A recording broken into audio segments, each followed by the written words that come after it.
Pirşağı-Sumqayıt yolunda sürücülər üçün təhlükə yaranıb. Belə ki, bir neçə yerdə kommunikasiya quyularının qapağı yoxdur. Ətraflı məlumatı birbaşa bağlantıda olan əməkdaşımız Rövşən Tahir çatdıracaq. Rövşən, buyurun efirdəsiz, təfərrüatları sizdən eşidək. Pirşağı-Sumqayıt yolundayıq. Yolda addım başı qapağı açıq quyulara rast gəlmək mümkündür. Vətəndaşlar çıxış yollarını quyuların içinə karton kağızlar qoymaqda görüblər. Belə ki, onlar bu karton kağızlarını ona görə qoyurlar ki, hərəkət edən nəqliyyat vasitələri məhz quyuların içinə düşməsin. Onu da qeyd edeyim ki, bu quyular kanalizasiya şəbəkəsinin olduğu quyular deyil və quyularda kommunikasiya şəbəkəsi cəmlənib.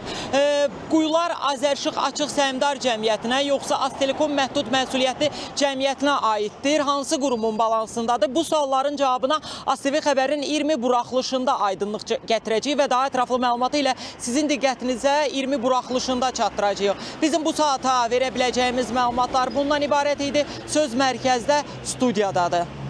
Rövşən, təşəkkür edirik sizə çatdırdığınız ətraflı məlumatlara görə.